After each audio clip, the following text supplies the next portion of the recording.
मध्य प्रदेश में 17 मई से कुछ जिलों को कोरोना कर्फ्यू से राहत मिल सकती है।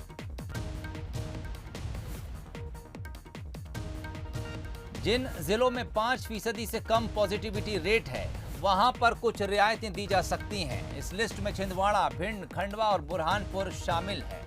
यहां से कोरोना कर्फ्यू हटाया जा सकता है।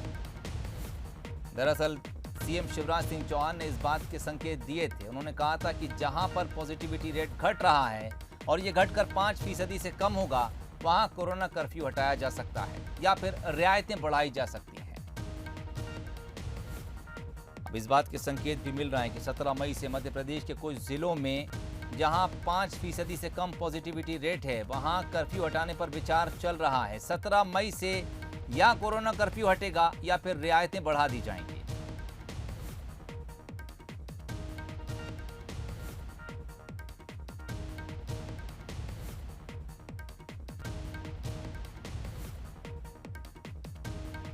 ज्यादा जानकारी के लिए रुक करेंगे आकर्ष शर्मा, हमारे संवाददाता इस वक्त हमारे साथ जुड़ गए। आकर्ष, क्या कुछ तैयारियां इस वक्त राजधानी भोपाल में इस मंथन के तहत चल रही हैं कि अगर अगले कुछ दिनों में जिलों में रेट 5% से कम आता है तो क्या कोरोना कर्फ्यू हटाया जाएगा या फिर हमें ये देखने को मिलेगा कि कुछ पाबंदियां लागू रहेंगी लेकिन कुछ रियायतें जरूर लोगों को दे दी जाएंगी?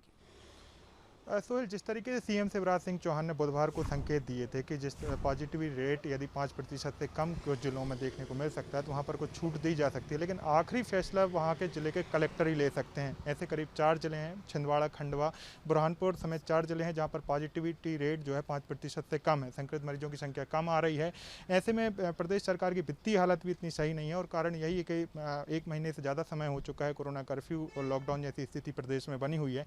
ऐसे में जब लगातार पॉजिटिविटी दर जो है कम हो रही है और रिकवरी दर बढ़ रही है, तो ऐसे में कुछ गतिविधियां फिर से शुरू की जाएं और इसी के तहत जो है जिन जिलों में कम मरीज संक्रमित निकल रहे हैं वहां पर जो है 17 मई के बाद से छूट दी जा सकती है और यही हमें कुछ 4 जिलों या 5 जिलों में देखने को मिल सकता है। उसके बाद बड़े जिले जो हैं या बड़े शहर जो हैं उनमें अभी छूट नहीं दी जाएगी, लेकिन कुछ गतिविधियाँ शुरू करने की जरूर परमिशन दी जा सकती है। जिस तरीके से प्राइवेट और सरकारी जो संस्थान है सिर्फ 10% क्षमता के साथ संचालित की जा रहे हैं, उनमें थोड़ी छूट दी जा सकती है। भोपाल की बात करें तो कोलार, गोविंदपुरा जो हॉट स्पॉट है उनको सील करके अन्य इलाकों को खोला जा सकता है। तो इस पर अभी विचार किया जा रहा है, लेकिन सीएम ने अभी संकेत दिए हैं, लेकिन आखिरी फैसला जिले के कलेक्टर और क्राइसिस मैनेजमेंट की टीम ही लेगी। सोहेल,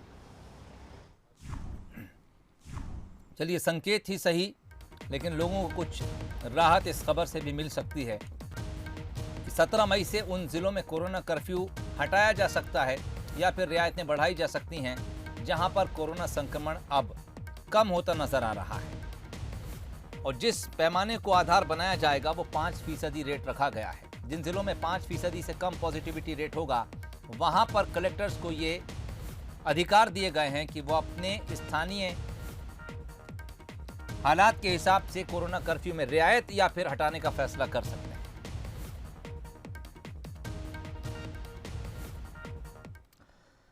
बुरहानपुर भी प्रदेश के उन जिलों में शामिल है जहां पॉजिटिविटी रेट 5% से कम है।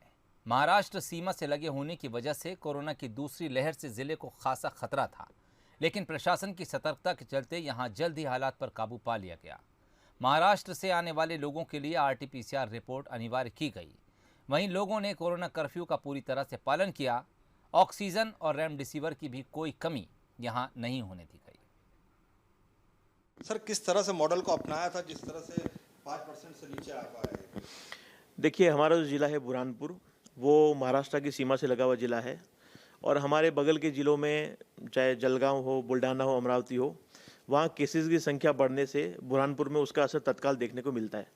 तो सबसे पहले बुरहानपुर जिला प्रशासन हमेशा ये देखता रहता है कि बगल के जिलों में केसेस कितने बढ़ रहे हैं। जैसे इस बार 15 फरवरी के आसपास केसेस बढ़ना स्टार्ट हो गए थे, हमने उसी समय हमारे बॉर्डर पे हमने चेक पोस्ट लगाई और चेक पोस्ट लगा के उन्हीं लोगों को जिले में आने दिया जिनका RT-PCR टेस्ट कंपलसरी हमने किया था, जिनके RT-PCR नेगेटिव रिपोर्ट है। तो सबसे पहले हमको कोविड को संक्रमण को रोकने के लिए हमें ये पता करना होगा कि कोविड का इनफ्लो कहाँ से, आपके जिले में कोरोना के केसेस कहाँ से आ रहे हैं। तो ये जो ट्रेवलिंग करने वाले लोग हैं, इनकी ट्रेवलिंग को डिस्करेज करने से आपके कोविड की जो है इनफ्लो घटेगी। उसके बाद हमको ये देखना होगा कि कोविड की चेन कहाँ बन रही है, कोरोना वायरस की चेन कहाँ बन रही है, और उस चेन का पता करने के लिए हमको कुछ 10-12 पैरामीटर्स का डेटा लेना होगा। कोरोना वायरस की चेन को नहीं बनने देते हैं और उसी का परिणाम है कि बुरहानपुर की पॉजिटिविटी जो है अभी 3% के आसपास है, और मध्य प्रदेश में सबसे कम पॉजिटिविटी जो है बुरहानपुर जिले की है। जिस तरह से लगातार यहाँ पर जो है अब 17 मई के बाद में लोगों की एक अपेक्षा बढ़ गई है कि अब 3% आ रहा है जैसे संक्रमण रेट, तो इसको लेकर के किस तरह से आगे का प्लान रहेगा? देखिए 17 मई के बाद निश्चित रूप से अभी मध्य प्रदेश शासन के जैसे निर्देश होंगे वैसे जिला प्रशासन कार्रवाई करेगा, परंतु यदि अनलॉक की तरफ हम जाते हैं तो हम बहुत ही सावधानी से अनलॉक की तरफ जाएंगे। हमको विवाह संबंधी जो प्रतिबंध है, बड़े सामाजिक कार्यक्रमों के प्रतिबंध है, बड़ी कोई रैलियां, जुलूस, कार्यक्रम, ये सारी चीज़ें प्रतिबंधित रखेंगे। बॉर्डर के ऊपर जो हमारा जो मैनेजमेंट है ट्रेवलर्स का, वो हम लोग जारी रखेंगे। बाहर से आने वाले जितने भी लोग हैं उनकी निगरानी, क्वारंटीन, वो सारा जो हमारा सिस्टम है वो हमारा चालू रहेगा। होम क्वारंटीन टीम्स हमारी काम करती रहेगी। तो कुल मिलाकर हम इसी कॉन्सेप्ट पे काम करेंगे अनलॉक में कि जितनी भी हेल्दी पॉपुलेशन है, हेल्दी पॉपुलेशन जो है वो अपना काम करेगी, और जो ILI पॉपुलेशन है उसको हम लोग क्वारंटीन करेंगे। इसी मॉडल पर हम लोग जो है अनलॉक में काम करेंगे। अब जो है 17 मई के बाद देखना होगा कि आखिरकार बुरहानपुर किस तरह से अनलॉक होगा और यहाँ पर जो प्रतिबंध पहले से थे वो कितने और अधिक जो है कारगर साबित होंगे।